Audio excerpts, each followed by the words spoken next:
Warlord Grakthar stood on the bridge of his flagship, watching Federation colonies burn on the main screen.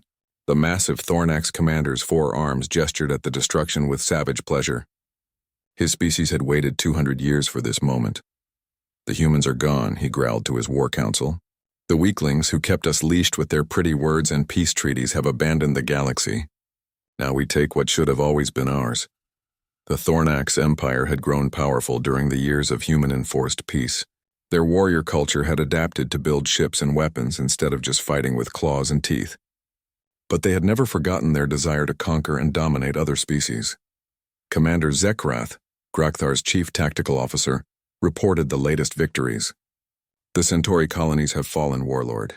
The industrial worlds of Sector 7 are under our control. The Federation fleet retreats before us like frightened prey. On the screen, Federation ships fled from the advancing Thornax armada. Without human tactical expertise, the Federation military was no match for the Warrior Empire's brutal assault tactics. Ship after ship exploded under Thornax weapons fire. Good, Grakthar said. How long until we reach the Federation core worlds? 6 months, Warlord. Maybe less if they continue to run instead of fight. Grakthar laughed, a sound like grinding metal. For 2 centuries, humans had contained Thornax aggression through careful diplomacy. They had offered trade deals, cultural exchanges, and mutual defense pacts. They had convinced the warrior species that cooperation was more profitable than conquest. But the humans were gone now, and their carefully built peace was crumbling. The Thornax Empire was free to do what it did best, destroy everything in its path. On the peaceful world of Serenity Prime, High Priestess Nalathi watched refugee ships descending from orbit. Thousands of beings from dozens of species had fled the advancing Thornax forces. Her world had become a sanctuary for those with nowhere else to go. How many today? She asked her assistant Talvin as they walked through the refugee camps. 3,000 from the Vega colonies, he replied sadly. The Thornax attacked without warning. Most of the population escaped, but their homes are gone forever. Nalathi stopped to comfort a crying Centaurian child, whose parents had been separated during the evacuation. The child's skin was pale blue and covered with soft fur, but her tears looked the same as any human child's. Where are my mama and papa? The child asked in broken Federation standard. We will find them, Nalathi promised, though she knew many families would never be reunited. War scattered people like leaves in a storm. As they continued through the camps, Nalathi saw the faces of the galaxy's displaced.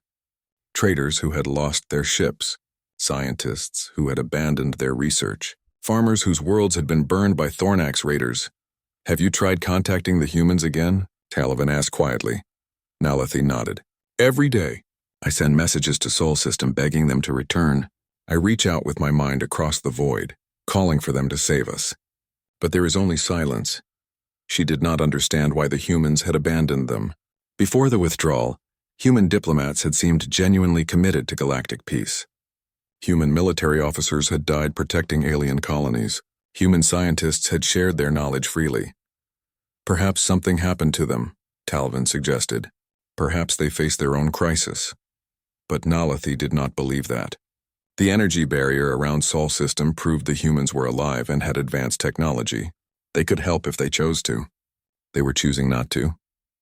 Captain Yexrin stood in the wreckage of another destroyed criminal ship, this one a smuggler vessel that had been carrying illegal weapons to the Thornax Empire. Like all the others, it had been completely destroyed by unknown attackers using weapons beyond Federation understanding.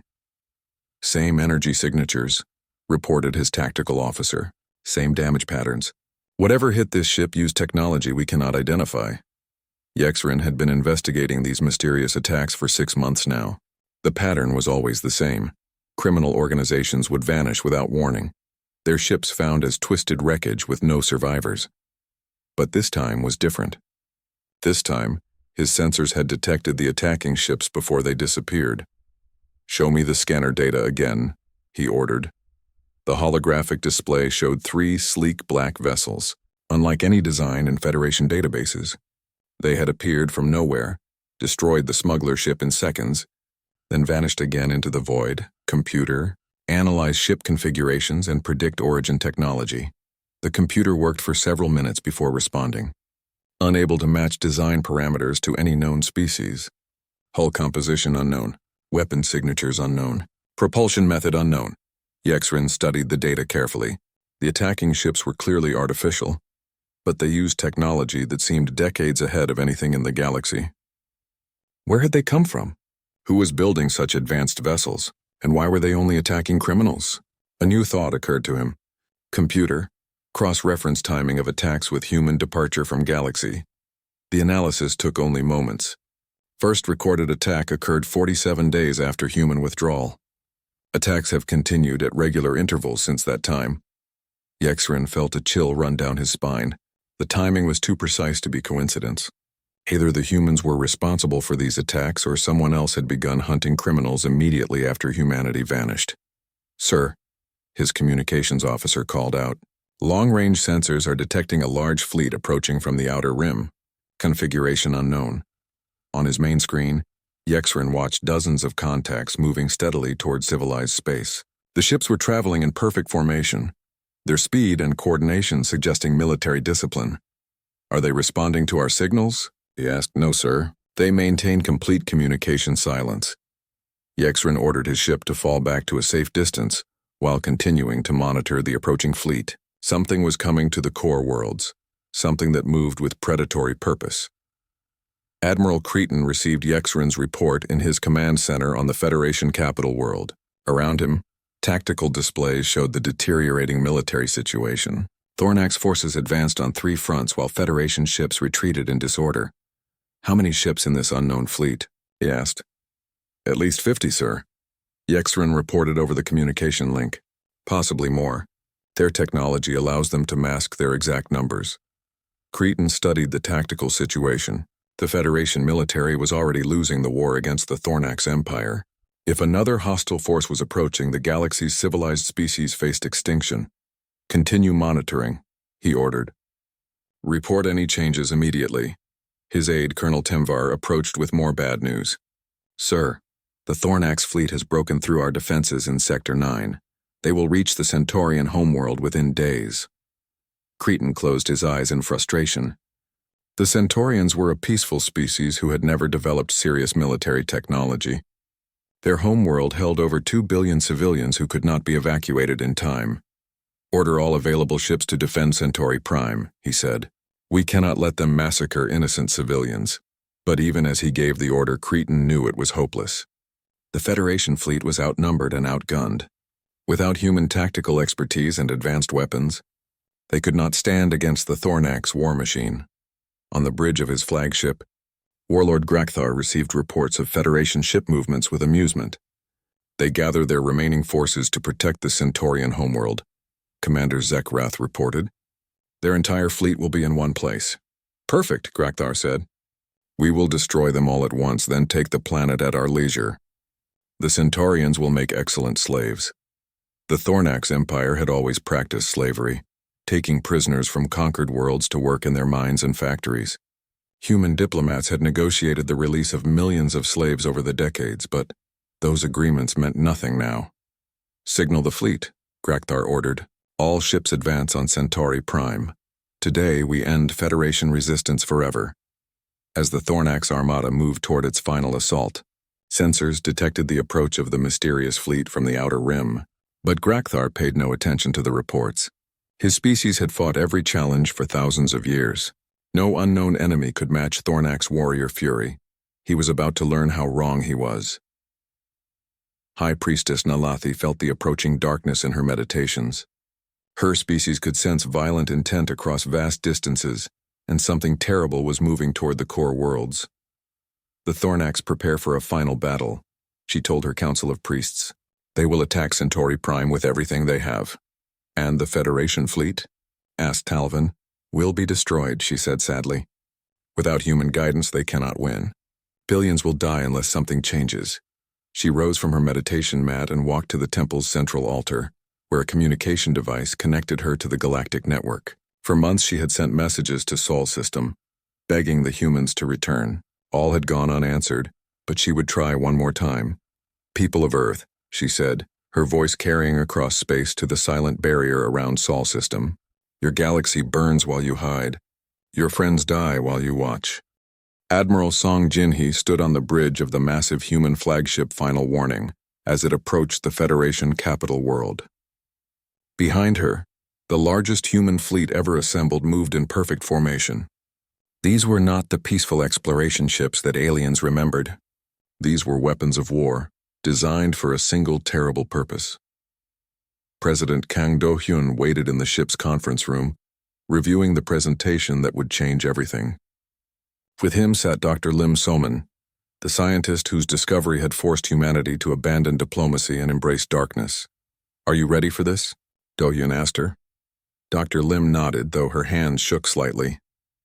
"The evidence is clear. The galaxy will understand once they see what we found. They will hate us for what we have done," Do-hyun said quietly. "Even when they understand why, they will never forgive us for becoming monsters." "Better to be hated and alive than loved and extinct," Lim replied. "The extragalactic invasion force will arrive in less than 2 years. If we had continued with diplomacy and committees and endless debates, every species in the galaxy would be dead before they reached a decision." On the Federation capital world, emergency sessions of the Galactic Council were already in progress. Representatives from 23 species had gathered to discuss humanity's sudden return and the mysterious destruction of the Thornax Empire. Councillor Thexani stood before the assembled delegates, her scaled hands trembling with rage. "The humans have revealed themselves as the monsters we should have recognized long ago. They withdrew from the galaxy, then returned as conquerors, slaughtering the Thornax fleet without mercy." "The Thornax were invaders," pointed out Councillor Mordek. "They had enslaved dozens of worlds and were preparing to destroy us all." "That does not excuse genocide," Thexani snapped. "The humans could have disabled the Thornax ships, taken prisoners, negotiated surrender. Instead, they chose extermination. Admiral Cretan had witnessed the battle firsthand. The human technology was far beyond anything we have seen. Their ships appeared from nowhere and struck without warning. If they wanted to conquer us, we could not stop them. Then why did they save us?" asked High Priestess Nalathi, who had traveled from Serenity Prime to attend the emergency session. "If humans intended conquest, why destroy our enemies instead of us?" The question hung in the air without answer. The human ships orbited the capital world peacefully, making no hostile moves despite their overwhelming military advantage. Then President Kang, Do-hyun's image appeared on the main communication screen. The human leader looked older than when the aliens had last seen him, his face marked by stress and difficult decisions. Behind him stood other humans they recognized: Admiral Song Jin-hee, Dr. Lim So-man, and General Choi Min-ho. "Representatives of the Galactic Federation," Do-hyun began formally. "Humanity requests permission to address this council and present evidence of a threat that requires immediate action." "You have some nerve," Thexani hissed. "You abandon us without explanation, then return as killers, and now you want to lecture us?" Do-hyun's expression did not change. "We abandoned you to save you. We became killers to protect you, and yes, we will lecture you, because your survival depends on understanding what we have learned." "Grant them permission to speak," Nalathi urged the council. "Whatever drove them to such extreme actions, we must hear their explanation." After heated debate, the council voted to allow the human presentation. President Do-hyun, Dr. Lim So-man, and their escort were transported to the Federation capital under heavy security. Dr. Lim So-man stood before the assembled alien representatives, activating a holographic display that showed her research data. The quantum parasites that she and Dr. Park Hyuna had been studying floated in three-dimensional detail above the council chamber. "These organisms are not native to our galaxy," she began. "They are weapons created by an extragalactic invasion force that travels between galaxies, consuming all intelligent life." The aliens murmured among themselves as Lim continued her presentation. "The parasites arrive first, studying our technology and biology. They send information back to the main invasion fleet through quantum entanglement. Once they have sufficient data, the fleet follows." Councillor Mordek leaned forward. "How do you know this?" "Because we captured one of their scout vessels 18 months ago," Lim replied. The ship contained detailed information about their invasion strategy and timeline.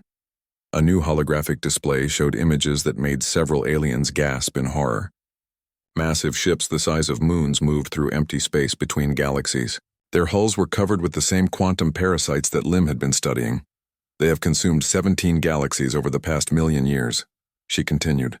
They strip each galaxy of all intelligent life, all technology, all resources. Then they move on to the next target. When will they arrive? Admiral Cretan asked quietly. 22 months, Lim answered. Their advanced scout ships are already entering our galaxy's outer rim. The council chamber fell silent. The magnitude of the threat was beyond anything they had imagined. President Do-hyun stepped forward. We withdrew from the galaxy to prepare for this invasion. Diplomacy and committees would have wasted precious time while you debated and argued. The galaxy needed to be unified and militarized immediately. So you decided to become dictators? Thexani accused. We decided to become what the galaxy needed, Do-hyun replied. The parasite's intelligence showed us that the invaders are drawn to divided, chaotic civilizations. They avoid unified galaxies with strong military forces. We had to eliminate every element that would weaken galactic unity. The pirates, the slavers, the criminal organizations.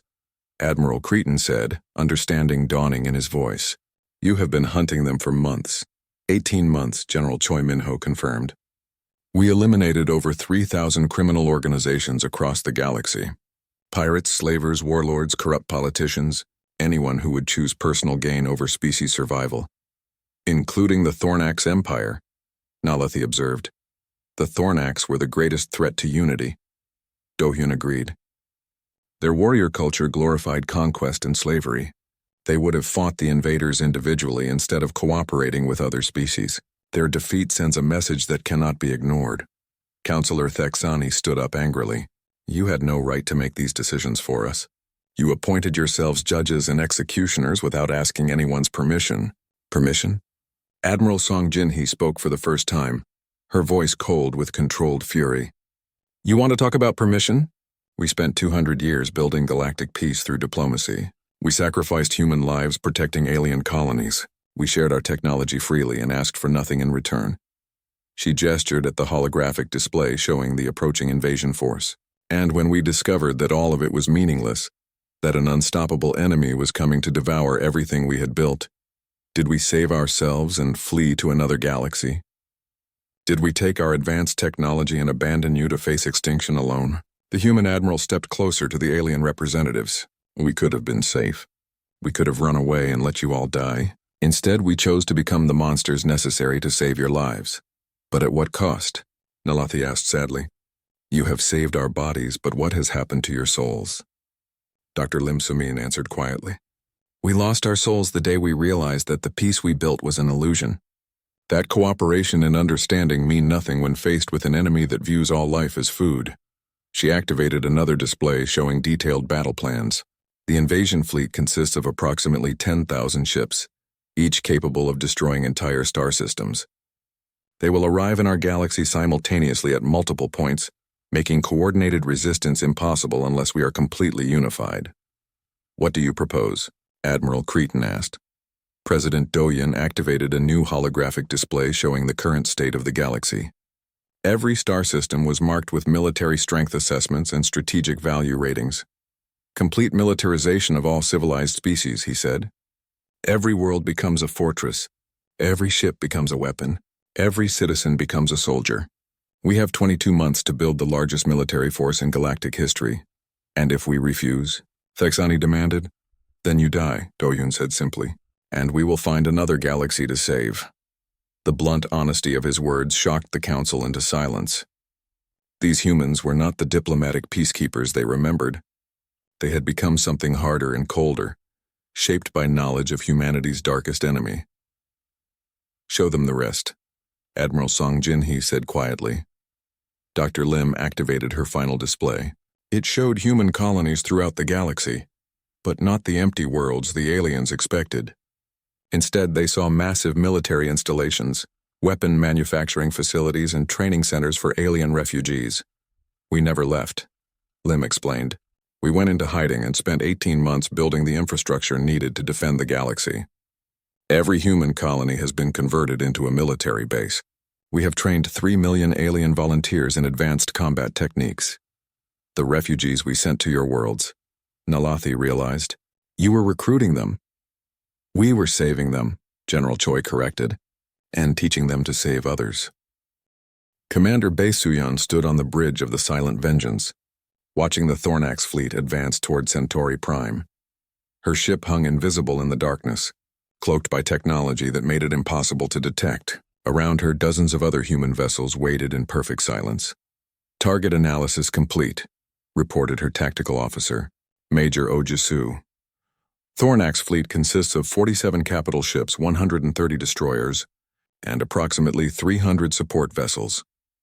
Suyon studied the enemy formation on her tactical display. The Thornax ships moved in aggressive attack patterns, their hulls painted with war symbols and decorated with the bones of their enemies. They expected easy victory against the weakened Federation forces. They were about to learn the price of that assumption. "Sir," called Lieutenant Nam Ji-hoon from the communications station, "the Federation fleet is taking position around Centauri Prime. They have 22 ships total." Suyon felt a moment of sadness for the alien crews preparing to die in hopeless battle. 2 years ago, she had served alongside them as allies. Federation officers had saved her life more than once during joint operations against pirates and raiders. But that was before humanity learned the truth, before they discovered what was really coming for the galaxy, before they chose to become something darker and more terrible than their enemies, Major.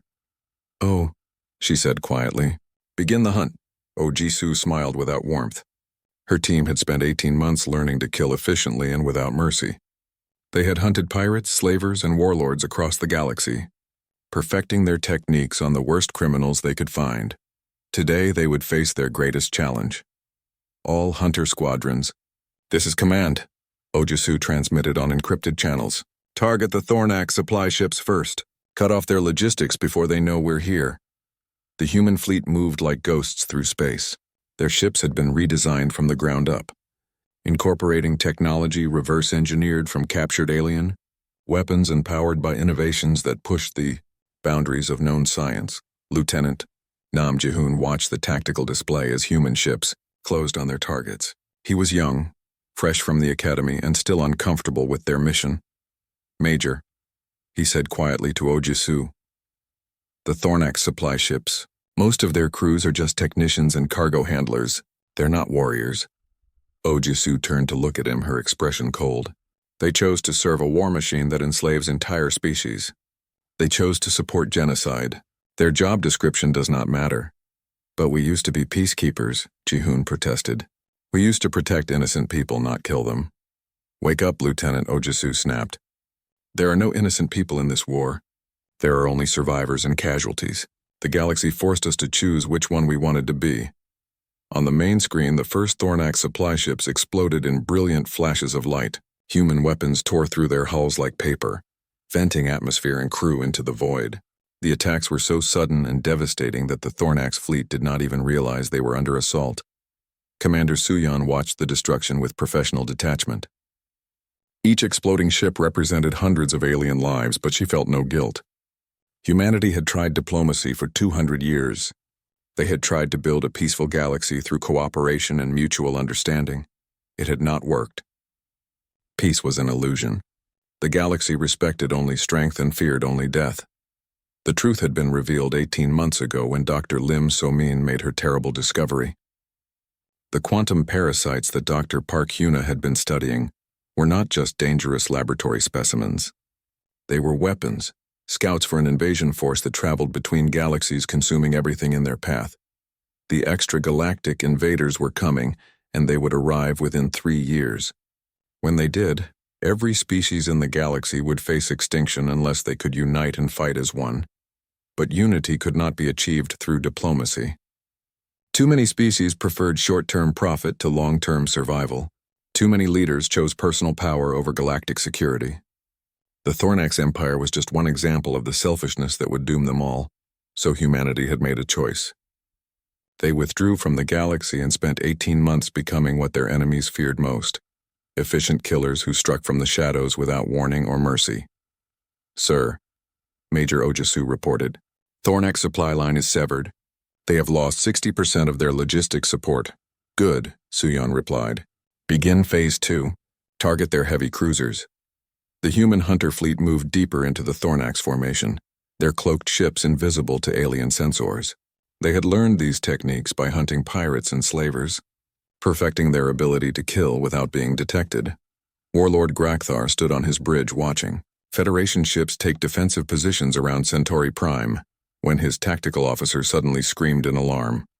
Warlord, our supply ships are exploding. Something is attacking us. Grakthar spun to look at his tactical display. Red icons marked the destruction of 30 supply vessels in less than 2 minutes. But his sensors showed no attacking ships, no weapons fire, no indication of enemy presence. What is attacking us? He roared. Unknown, sir. Sensors detect no hostile contacts. As Grakthar watched, more of his ships began exploding. His heavy cruisers, the backbone of his fleet, were dying one by one. Each ship simply erupted in flames and debris with no warning. All ships, evasive maneuvers, he ordered.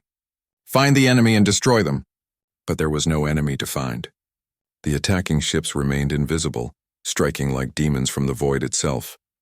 On Centauri Prime, Admiral Cretan watched the impossible battle through his ship's sensors. The Thornax fleet was being destroyed by an invisible enemy that appeared on no scanner. What is happening out there? He asked his tactical officer. Unknown, sir. The Thornax ships are exploding, but we cannot detect what is attacking them. It's like they're being destroyed by ghosts. Cretan studied the tactical display. Whatever was attacking the Thornax fleet was using technology far beyond Federation capabilities. The precision of the assault suggested careful planning and superior equipment. Could it be the mysterious fleet that was detected approaching from the rim? His aide suggested. Possibly, Cretan agreed. But who are they? And why are they helping us? He would not have to wait long for answers. Lieutenant Nam Jihoon watched the systematic destruction of the Thornax fleet with growing horror. The aliens were dying by the thousands, their ships torn apart by weapons they could not see or understand. This is not warfare, he said to Major Ojisu. This is slaughter. Yes, she agreed without emotion. That is the point. We are not here to fight fair battles. We are here to eliminate threats to galactic security. But some of those ships are trying to surrender, Jihoon protested, pointing to Thornax vessels that had lowered their weapons and were broadcasting surrender signals. Ojisu looked at him with cold eyes. The Thornax Empire has enslaved 47 species and destroyed countless worlds. They have shown no mercy to their victims. Why should we show mercy to them? Jihoon had no answer. He was beginning to understand that the humans he served alongside were no longer the species that had built galactic peace through diplomacy. They had become something darker and more terrible. Commander Suyon received a transmission from the human flagship hidden at the edge of the system. Admiral Song Jinhee's voice was calm and professional. Commander, you have 2 hours to complete the elimination of Thornax forces. After that, we reveal ourselves to the Federation fleet. Understood, Admiral. What about survivors? There will be no survivors. The galaxy must understand that resistance to human authority has consequences. Suyon acknowledged the order and turned to her crew. You heard the Admiral. Accelerate the attack. Leave nothing alive. The human fleet moved with deadly efficiency through the Thornax formation. Ship after ship exploded under weapons fire that seemed to come from empty space. The proud warrior empire that had terrorized the galaxy for months was being reduced to floating debris. Warlord Grakthar stood on his dying bridge, watching his fleet's destruction with disbelief. His flagship was one of the last ships still fighting, but it would not survive much longer. Who are they? He growled at his tactical officer. What species has this technology? I don't know, Warlord. Their weapons are beyond anything in our databases. A new explosion rocked the bridge as invisible attackers targeted the flagship's main reactor. Warning alarms screamed as the ship began to die around them. In his final moments, Grakthar saw something that chilled his warrior heart. One of the attacking ships decloaked directly in front of his bridge, revealing its sleek black hull and unfamiliar design, but it was not unfamiliar. Deep in his memory, he recognized the angular lines and efficient construction. These were human ships, but redesigned with technology that seemed decades ahead of anything they had possessed before humans. He whispered as his bridge exploded around him. The last Thornax ship died in silent fire, and suddenly the space around Centauri Prime was quiet. The Federation fleet hung motionless, their crews trying to understand what they had witnessed. Then the human fleet decloaked. Dozens of sleek black ships appeared from nowhere, surrounding the Federation vessels. They made no hostile moves, but their presence was overwhelming. 3 months had passed since the humans vanished, and Veltar was dying. The Altarian scientist sat alone in the research lab where he had once worked with Dr. Park Huna. The quantum parasites floated in their containment field, pulsing with deadly energy. Without Huna's help, he could not understand their behavior. Without her intuitive grasp of dangerous phenomena, he was making mistakes. The first containment breach had happened 2 weeks after she left. A small crack in the energy field. The parasites had consumed 3 laboratory tables before Veltar managed to repair the containment. He had been lucky. The second breach was worse. The parasites escaped for 6 hours before he could recapture them. They ate through 2 walls and consumed half the station's power grid. Veltar had barely survived. Now he faced the third breach, and this time he knew he would not be lucky. The parasites were learning. They were adapting to his containment methods. They wanted to be free, and without Huna's expertise, they would soon escape forever. "Computer, send emergency message to Federation Command," he said, his voice weak from radiation exposure. "Request immediate evacuation of research station. Quantum parasite containment failing." The computer beeped. Message sent. Estimated response time, 47 hours. Veltar looked at the containment field. It would fail in less than 12 hours. When it did, the parasites would consume the entire station, then move on to nearby ships and colonies. They would eat everything in their path until they grew large enough to consume planets. Dr. Park Hyuna would have found a solution. She always did. Her human mind could see patterns that escaped other species. But she was gone, and Veltar did not even know why. On the Federation Council homeworld, Counselor Thexani was losing her mind with frustration. The great chamber that had once echoed with voices from 23 species now felt empty. The human seats sat vacant, a constant reminder of the betrayal. "Trade routes are collapsing," reported Admiral Cretan, the military commander whose forces tried to maintain order. "Without human merchant ships, goods cannot move between systems. Without human negotiators, trade disputes turn into shooting wars." Thexani's scaled hands gripped her chair. "What about the probe ships we sent to Sol system?" No response. "The entire system is surrounded by some kind of energy barrier. Our best sensors cannot penetrate it. Our strongest weapons cannot damage it. Whatever the humans have done, they do not want to be found." Around the chamber, other alien representatives spoke of problems in their sectors. The peaceful Serenity worlds were being raided by pirates. The industrial colonies could not get raw materials. The research stations were failing without human technology and expertise. "Perhaps we should send a larger fleet," suggested Counselor Mordek, whose species had always been suspicious of human motives. "The humans may be planning something hostile. Their sudden departure seems like preparation for war." Admiral Cretan activated a holographic display showing the massive fleet he had assembled. Ships from dozens of species floated in formation around the Sol system barrier. "We tried that, Counselor. The largest fleet in Federation history could not even scratch their defenses.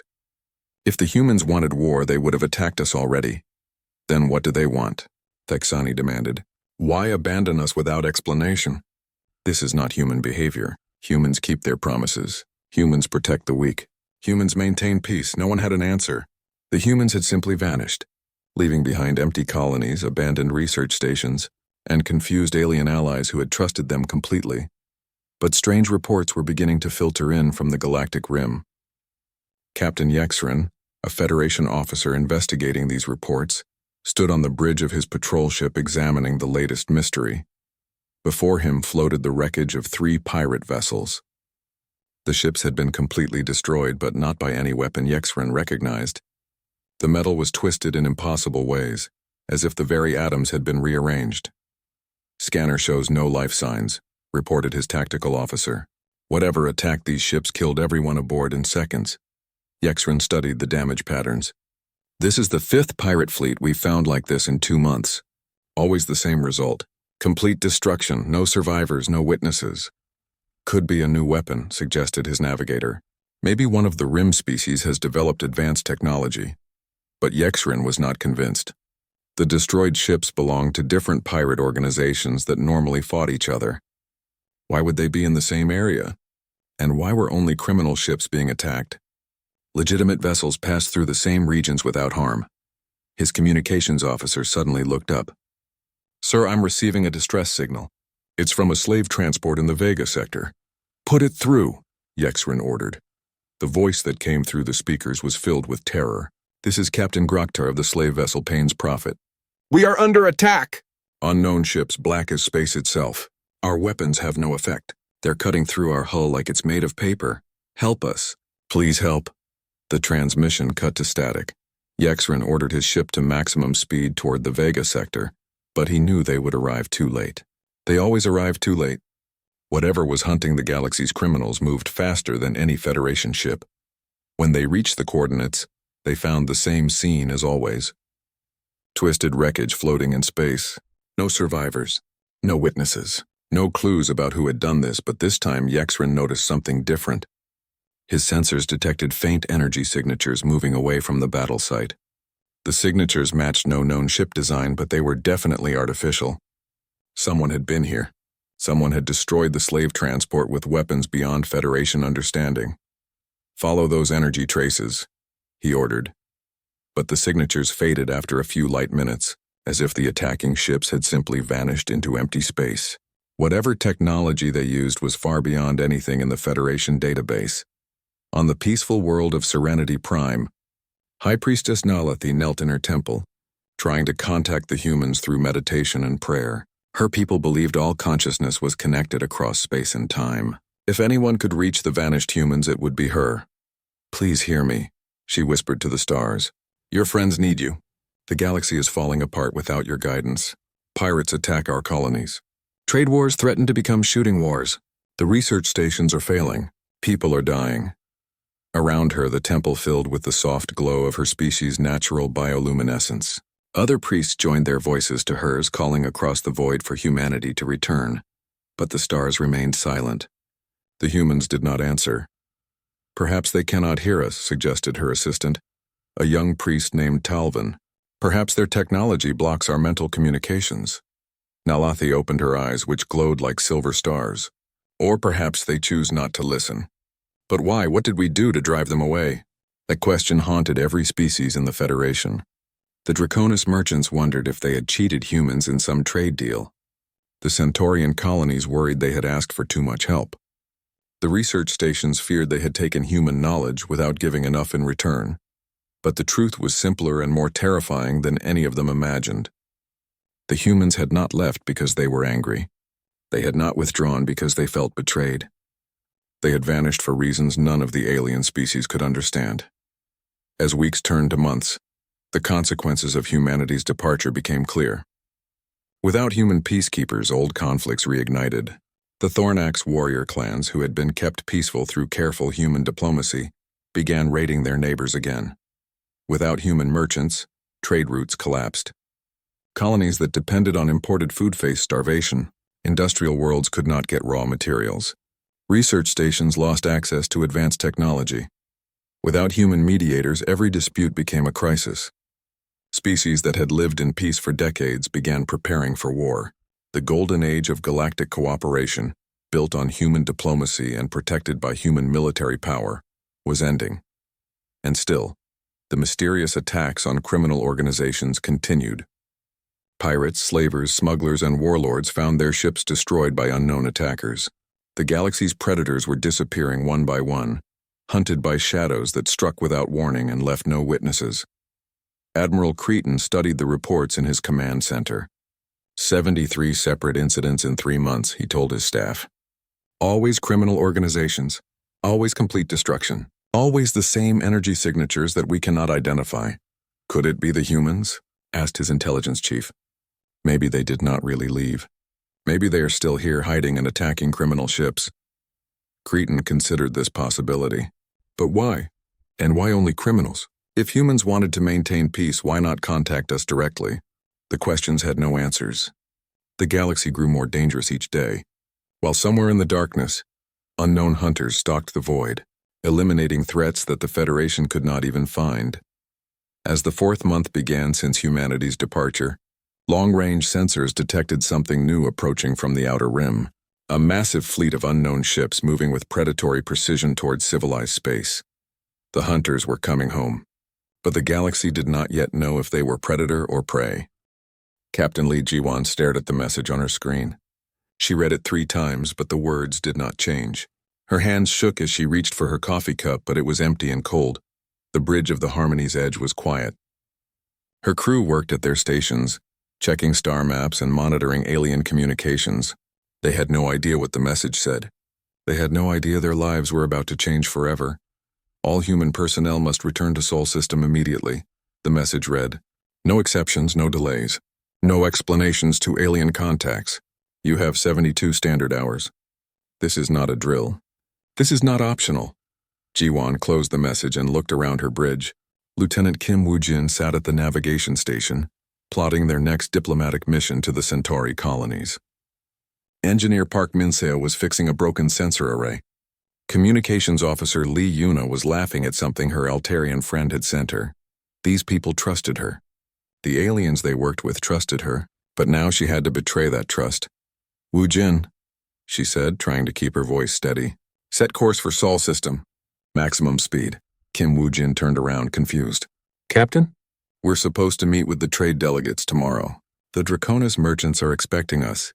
"Change of plans," Jiwon said. "Family emergency. We need to get home right away." It was a lie.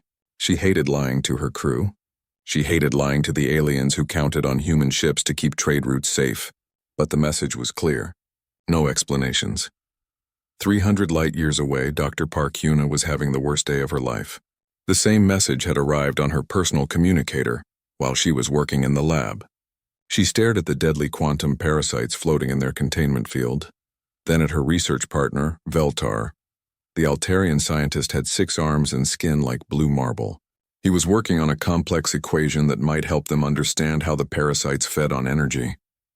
They had been working together for 5 years. They were close to a breakthrough. "Veltar," she said slowly, "I have to go." The alien's large eyes blinked twice. "Go where?" "We are in the middle of important work. Earth, family problem. I'm sorry, but I have to leave right now." "But the parasites?" Veltar gestured at their research. "We cannot leave them unattended. They are too dangerous." Park Hyuna knew that.